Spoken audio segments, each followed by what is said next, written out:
হয়, তবে সবসময় পোলাও ঝরঝরে ও পারফেক্ট হয় না। তাই আজ আপনাদের ঝরঝরে পোলাও রান্নার কিছু টিপস ও ট্রিক্স শিখিয়ে দেব। পোলাও রান্নার পর শুধু ঝরঝরেই হবে না, গ্রানে মৌ মৌ করবে চারপাশ। চলুন রেসিপিটি শুরু করি। তার আগে প্লিজ চ্যানেলটি সাবস্ক্রাইব করে পাশে থাকা বেল আইকনটি বাজিয়ে দিবেন।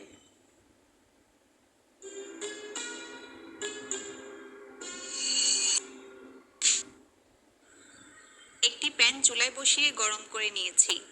এখন প্যানে রান্নার তেল দিয়ে দিব। আমি মেজারমেন্ট চামচে সাইজে 2টা পেঁয়াজ কুচি করে কেটে নিয়েছি। পেঁয়াজগুলো প্যানে দিয়ে দিলাম। নেড়ে নেড়ে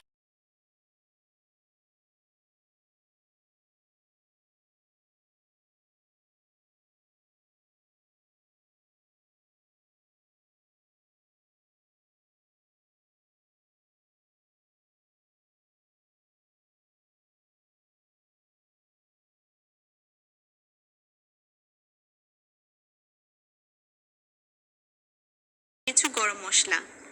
এখানে আমি নিয়েছি 2টি এলাচ, 2 টুকরা দারচিনি, 3টি লবঙ্গ, 2টি তেজপাতা। এলাচ চিড়ে দিবেন, এতে ফ্লেভারটা খুব ভালোভাবে ছড়াবে আর তেলে ফুটে উঠবে না। এখন এর মধ্যে দিব পোলাওয়ের চাল। এখানে 2 কাপ পোলাওয়ের চাল রয়েছে। পোলাওয়ের চাল বলতে আমি চিনি গুঁড়া চাল নিয়েছি। আপনারা যে কোনো সুগন্ধি চাল বা বাসমতি চাল দিয়ে সেম প্রসেসে পোলাও রান্না করতে পারবেন। আর চালগুলো আমি ভালো করে ধুয়ে নিয়েছি। ধোয়ার পর আধা ঘন্টা পানি ঝরিয়ে নিয়েছি, কারণ ভালো করে পানি ঝরিয়ে না নিলে চালগুলো তেলে ভালোভাবে ভাজা হবে না। তাই রান্না করার অন্তত আধা ঘন্টা আগে চাল ধুয়ে পানি ঝরার জন্য রেখে দিবেন। চালগুলো প্যানে দিয়ে আমি নেড়ে নেড়ে ভেজে নিব। চুলার আঁচ মিডিয়ামেই রয়েছে। নেড়ে নেড়ে 1 মিনিট ভাজার পর চালের মধ্যে দিয়ে দিচ্ছি 2 চা চামচ আদা রসুন বাটা, অর্থাৎ 1 চা চামচ আদা বাটা ও 1 চা চামচ রসুন বাটা দিয়ে দিলাম। আর সাথে দিচ্ছি স্বাদ মতো লবণ। আমি 1 চা চামচ পরিমাণ লবণ দিয়েছি। এখন আবারও নেড়ে নেড়ে চালগুলো ভেজে নিচ্ছি।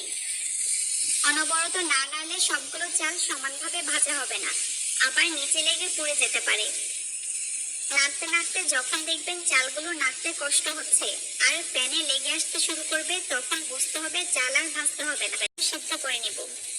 ঝরঝরে পোলাও চাইলে অবশ্যই ফুটানো গরম পানি দিতে হবে। আমি যে কাপ দিয়ে পানি মেপে দিচ্ছি। সাধারণত চাল যে পরিমাণ দেওয়া হয় পানি তার দ্বিগুণ দিতে হয়। তবে আমি এখানে আপনাদের একটা অন্য প্রসেস দেখাবো। প্রথমে আমি 3 কাপ গরম পানি দেব। আমি 3 কাপ পানি মেপে মেপে চালের মধ্যে দিয়ে দিলাম। আর দিব হাফ কাপ তরল দুধ। নেড়ে ঢাকনা দিয়ে ঢেকে পোলাও সিদ্ধ করে নিতে হবে। প্রায় 5 মিনিট পর দেখুন পানি শুধু নেড়ে ঢাকনা দিয়ে ঢেকে পোলাও সিদ্ধ করে নিতে হবে। প্রায় 5 মিনিট পর দেখুন পানি শুকিয়ে এসেছে। পানি যখন শুকিয়ে আসবে তখন চুলার আঁচ একদম লো করে দিবেন।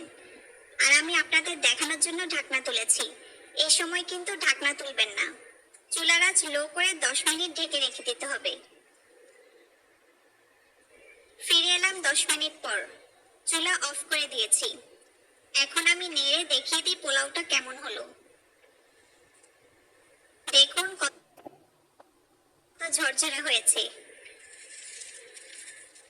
প্যানের নিচটা দেখিয়ে দিই।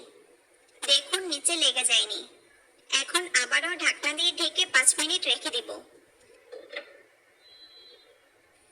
5 মিনিট পর আমি দেখাচ্ছি পোলাওটা আসলেই কতটা ঝরঝরে হয়েছে ও পারফেক্ট ভাবে সিদ্ধ হয়েছে। আমার পোলাও পরিবেশনের জন্য তৈরি। পোলাওয়ের গ্রানে চারপাশ একেবারে মৌ মৌ করছে। দেখুন কত সুন্দর ঝরঝরে হয়েছে পোলাওটা, আর খুব ভালোভাবে সিদ্ধও হয়েছে। দেখুন